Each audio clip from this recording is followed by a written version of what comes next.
ওই হিসাবে আমরা যারা ঘোরাফেরা করছি, দিনের মজমায় বসা,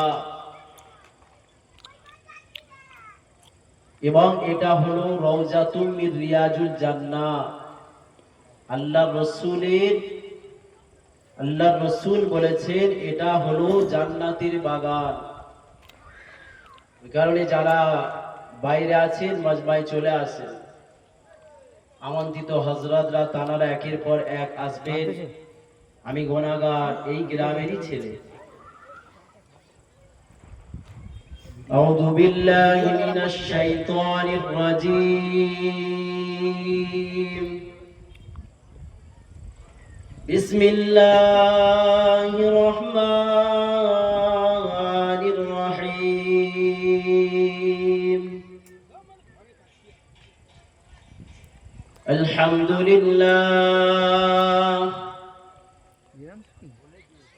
আলহামদুলিল্লাহ নাহমাদুহু ওয়া নাস্তাঈনুহু ওয়া নাস্তাগফিরুহু ওয়া নু'মিনু বিহি ওয়া নাতাওয়াক্কালু আলাইহি ওয়া নাউযু বিল্লাহি মিন শুরুরি আনফুসিনা ومن سيئات أعمالنا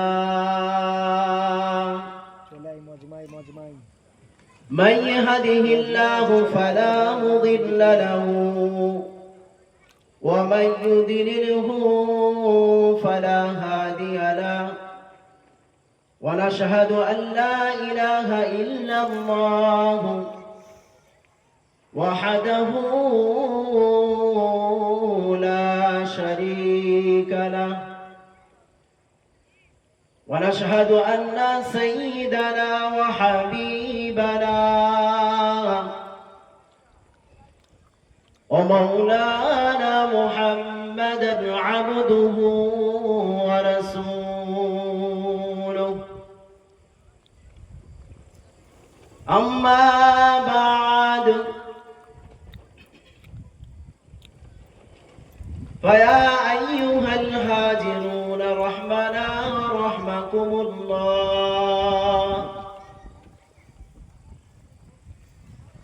يا أيها الذين آمنوا صلوا عليه وسلموا تسليما. اللهم صل على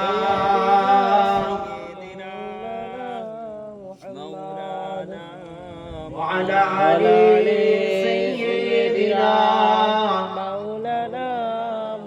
مولانا محمد. मेरे आँखों की पुतली में जलवाए मोहम्मद का,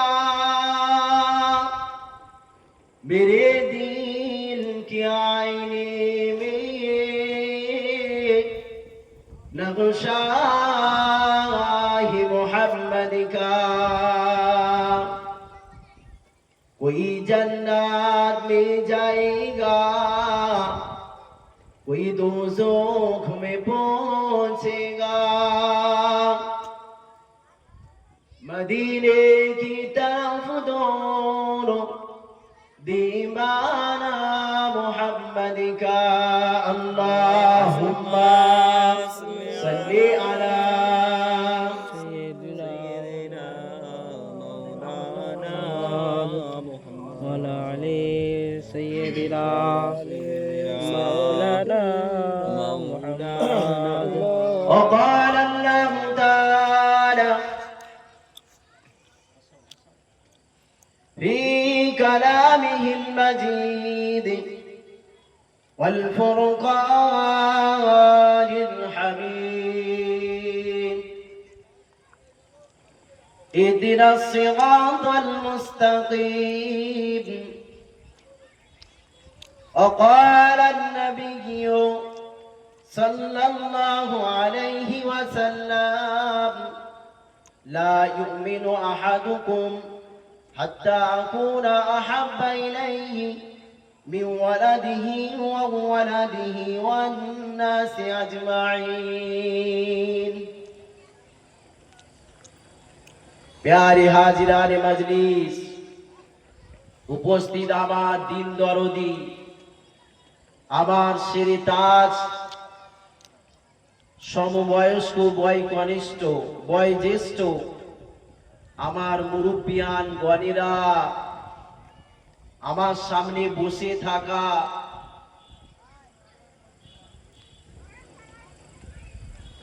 আমার বয়োজ্যেষ্ঠ, আমার তালবে ইলম ভাইরা, এবং মাইকের আওয়াজ যত দূর যাচ্ছে, পর্দার অন্তর আড়ালে আম্মাজান ফাতেমা রাদিয়াল্লাহু তাআলা আনহার আহালে বর্গরা এবং যে সমস্ত দূর দূরান্তে আমাদের মেহমান গণেরা, আল্লাহ পাক আমাদেরকে বড় ভালোবেসে, বড় দয়া করে আল্লাহ পাক আমাদের এই মজমাতে বসার তৌফিক দিয়েছেন। এর জন্য একবার আল্লাহর কাছে শুকরিয়া আদায় করি, বলি আলহামদুলিল্লাহ। অতঃপর আমার আপনার নবী, যে নবীকে না সৃষ্টি করা হলে তাম পৃথিবীর কোন কুল কায়নাতকে আল্লাহ পাক সৃষ্টি করতেন না, যে নবীর নামে অগণিত দরুদ ও সালাম বর্ষিত হোক, সকলে বলি সাল্লাল্লাহু আলাইহি ওয়াসাল্লাম।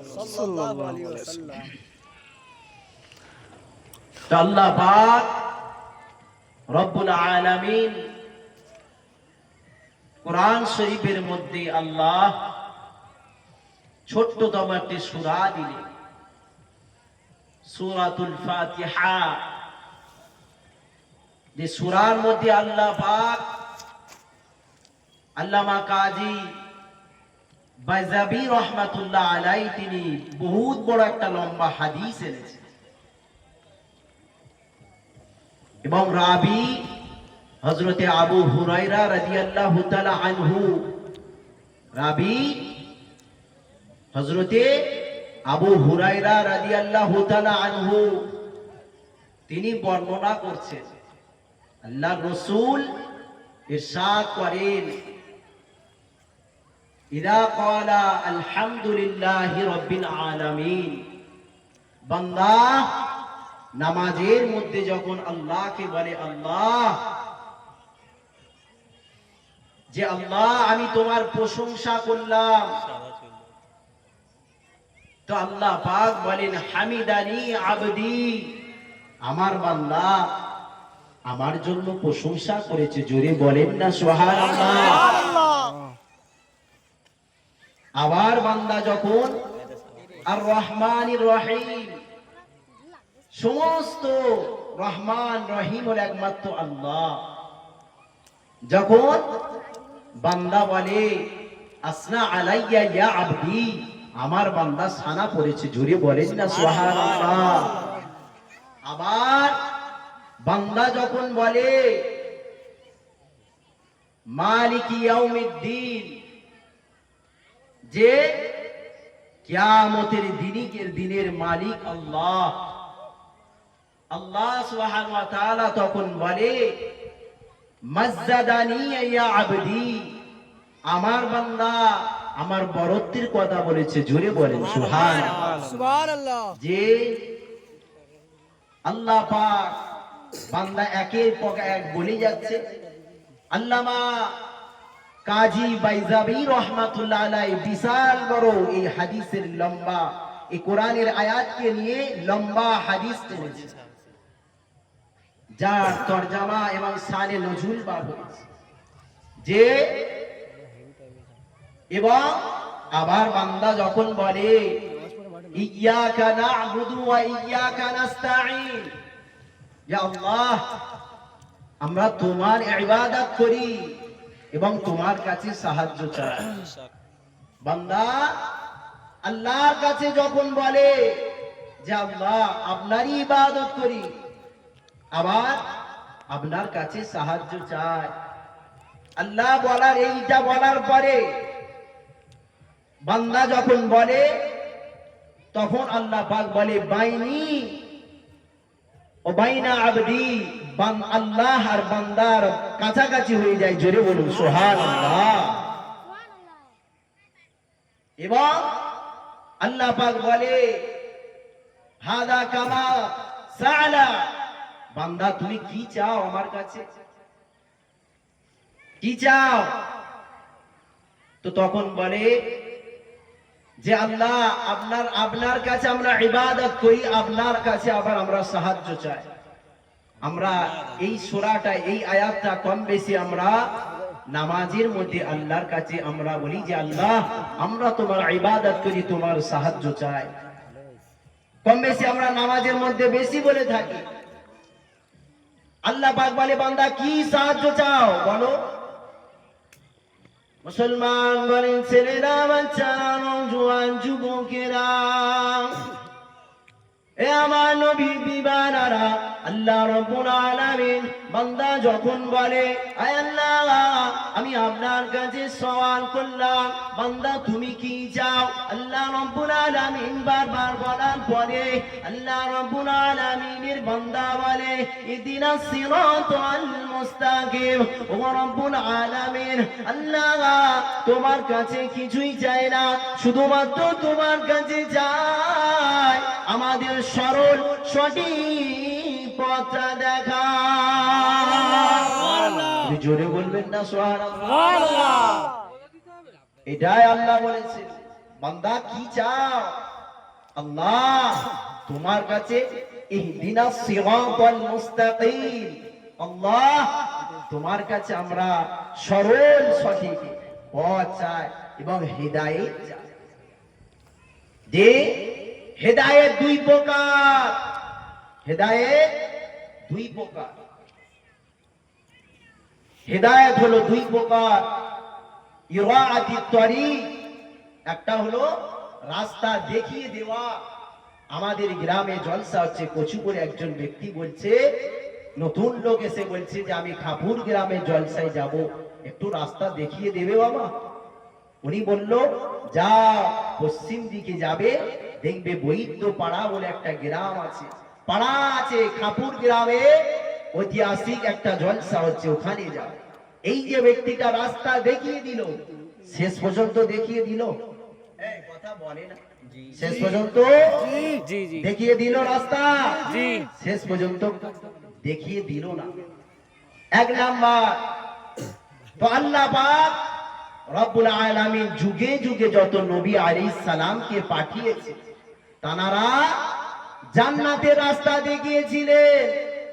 এটা করো জান্নাতে যাবে, নামাজ পড়ো, আল্লাহ রাসূলের মাথা থেকে নিয়ে পা পর্যন্ত নিজের জিন্দেগির মধ্যে রাসূলের সুন্নাত যদি আনো, আল্লাহ রাসূল বলছে যে সাহাবারা, আল্লাহর নবীরা জান্নাতের পথ দেখিয়ে দেবে। আর ইসাল ইলাল মাতলুব, আল্লাহ পাক জান্নাতে নিয়ে যাবার দায়িত্ব আল্লাহর হয়ে যায়। জোরে বলেন সুবহানাল্লাহ। আল্লাহ সুবহানাহু ওয়া তাআলা বললেন যে নবীগণকে আল্লাহ পাক যুগে যুগে আল্লাহ পাক পাঠালেন। আয় আমার মায়েরা, ও বান্দা বান্দিরা শুনে নিয়ে নাও, আল্লাহর নবী যখন বলেছিল আর নবীগণকে যখন পৃথিবীর জমিনের মধ্যে পাঠানো হবে, পৃথিবীর জমিনে যখন যাবে, তারা গিয়ে আল্লাহ পাকের জান্নাতে এই রাস্তাটা দেখিয়ে দেবে।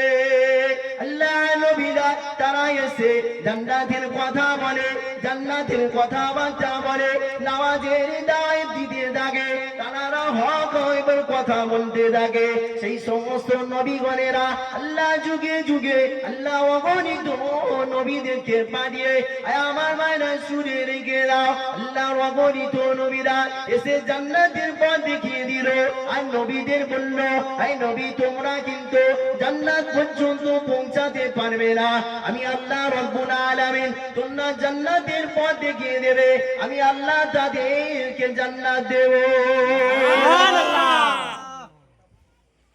তোমরা জান্নাতের পদের কাছে নিয়ে যাবে আর আমি আল্লাহ তাদের জান্নাতে পৌঁছে দেওয়ার দায়িত্বটা কার আল্লাহ তো নাকি বলে এই আমাদের কারোর হাতে ক্ষমতা আছে আমরা জান্নাতে যেতে পারবো যুগে যুগে নবী আলাইহিস সালামদেরকে পাঠিয়েছে যাও দাওয়াত দাও যাও কলেমা দাওয়াত দাও আল্লাহ রাসূল তানার চাচা আবু তালেবের কাছে গেলেন কার কাছে আল্লাহ পাক কিন্তু চেয়েছিলেন আমি যে বয়ান কোরআনের যে আয়াতটা পড়েছি ওই আয়াত থেকে শুরু করলাম এই পর্যন্ত আল্লাহ যতটুকু বানাবে 1 ঘন্টার মধ্যে আল্লাহ পাক এই ইহদিনাস সিরাতাল মুস্তাকিম আল্লাহ হেদায়েত দিতে চেয়েছেন অনেকজনকে যারা আল্লাহর হেদায়েতটা কবুল করেছে আল্লাহ তাদেরকে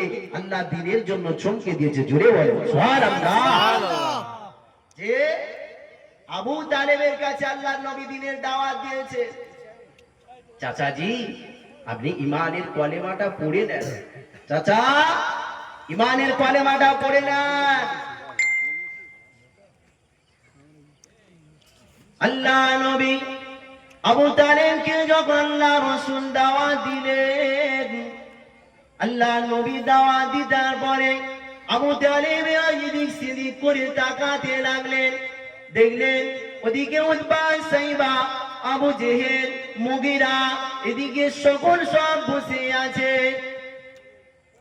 বসে থাকার পরে আল্লাহ নবী বললেন তুমি যদি ঈমানের কলেমাটা পড়ে নাও তুমি যদি আমার হাতে হাত দিয়ে যদি মুহাম্মাদুর রাসূলুল্লাহকে যদি স্বীকার করে নাও এক আল্লাহকে যদি তুমি স্বীকার করে নাও আমি রাসূলুল্লাহ তোমার জিম্মাদার হয়ে জান্নাতে প্রবেশ করাবো সুবহানাল্লাহ তুমি যদি কলেমাটা পড়ে নাও আমি তাহলে রাসূলুল্লাহ আমি জিম্মাদার হয়ে আমি জান্নাতে প্রবেশ করিয়েছি আবু তালেব এদিক ওদিক করে দেখছে বড় বড় লিডাররা বসে আছে এদিকে আবু জাহেল উতবা সাইবা ওলীদ মুগিরা বসে আছে আল্লাহ রাসূলের যখন দাওয়াতটা দিল তখন আবু তালেব বলছে আমি মুহাম্মাদের ধর্মটা কবুল করব আবু তালেব তখন বলল ভাতিজা তোমার ইসলামটা হোক তোমার আল্লাহ সত্য তুমি নবীও সত্য তোমার ইসলামও সত্য আজকে যদি আমি যদি কলেমা পড়ে নেই তাহলে ভাববে যে দেখো ভাতিজার ভয়ে আজকে ঈমানের কলেমা পড়েছে ওই আবু তালেব আল্লাহ রাসূলের ঈমানের কলেমাটা কবুল করলো না আজকের অহংকার নিয়ে আজকের জাহান্নামের আগুনে তিনি লাফ দিয়ে তিনি চলে গেলেন আল্লাহ রাসূল একবার নয় দুবার নয় বারবার করে আবু তালেবকে দাওয়াত দিলেন আল্লাহ নবী আবু তালেবকে বারবার করে ডাক দিলেন আমার চাচা তুমি ঈমানের কলেমাটা পড়ে নাও আল্লাহ রাসূলের চাচা ঈমানের কলেমা কিন্তু পড়লো না পড়েনি আল্লাহ পাক চেয়েছিলেন হেদায়েত দেওয়ার জন্য কিন্তু হেদায়েত কবুল করেনি তদরূপ সালেহ নবীর যুগে সামুদ জাতিকে জামানায় আল্লাহ পাক সালেহ নবীকে পাঠিয়েছে এবং তারা 5টা মূর্তির তারা পূজা করত সালেহ নবী যখন বলতে এক আল্লাহকে মেনে নাও আর আমার উপরে তুমি কলেমা পড়ে নাও বলছে না আমরা 5 জন আমাদের প্রভু আছে তার আমরা উপাসনা আরাধনা করি তোমার আল্লাহকে আমরা মানব বলার পরে বলল কোন পাঁচজন? আল্লাহ পাক কোরআন শরীফে 29 নম্বর পারা, 29 নম্বর পারা, সূরার নাম নুন, সূরার নাম নূহ। এই সূরার মধ্যে আল্লাহ পাক 27 নম্বর আয়াতের মধ্যে বলেছে যে ওয়াইল ইয়াস বলে এই রকম 5 জন মূর্তির নাম আছে। কোরআন শরীফে আল্লাহ পাক এই সমস্ত মূর্তিগুলোর নাম বলেছে। তো তারা তাদের নামে মূর্তি পূজা করে। তারা দুনিয়ার কোনো খারাপ ব্যক্তি ছিল না, দুনিয়ার মধ্যে তারা ভালো ব্যক্তি ছিল, ভালো ব্যক্তি ছিল। তারা নামাজ পড়তো, আল্লাহকে মেনে নিয়েছিল। ওই ব্যক্তিরা যখন ইন্তেকাল হয়ে যায়, এদিকে শয়তান ইবলিস বড় পাগড়ি করে, বড় জুব্বা পরে ওই সমস্ত ব্যক্তিদের কাছে এসে, সামুদ জাতিদের কাছে এসে বলে তোমাদের মন ভালো লাগে না, তাদেরকে আর খুঁজে পাচ্ছ না, তোমাদের নামাজের মধ্যে তোমাদের উপাসনা আরাধনার মধ্যে মন লাগে না। বলার পরে কি করলেন শয়তান? এদেরকে মূর্তি বানালো, মূর্তি বানিয়ে এরা বলল, শয়তান বলল এদের পায়ে তোমরা সেজদা দাও, এদের পায়ে সেজদা দাও। এরা যখন উপাসনা আরাধনা করতে যায় এদের পায়েতে সেজদা দেয়। জুড়ে বলেন নাউযুবিল্লাহ। সলে নবীকে বললেন যান, আপনার আল্লাহকে ডাকলে কি দেয়, আর আমাদের 5 জন প্রভুকে ডাকলে আমাদের কি দেয় চলে। সলে নবী মেলাতে গেলেন, গিয়ে ওই সমস্ত ব্যক্তিরা তারা গিয়ে এক একটা প্রভুর নাম ধরে ডাকছে, কোনো শব্দ নেই। বলছে সলে তুমি তোমার আল্লাহকে ডাকো। এই সমস্ত শয়তানেরা বলল না, যদি ডাকে তাহলে সলের ফায়দা হবে, সলে নবীর ফায়দা হবে। অতএব আমরা একটা, এই যে সামনে পাহাড় দেখা যায়, এই পাহাড় থেকে একটা জ্যান্ত একটা উটনি বার করতে হবে। এই জোরে বলবেন না সুবহানাল্লাহ। মুসলমান বলেন চেনে না, সলে নবী যখন এই রকম সামুদ জাতির কাফিররা বলল তোমার আল্লাহকে বলো, ওই পাহাড়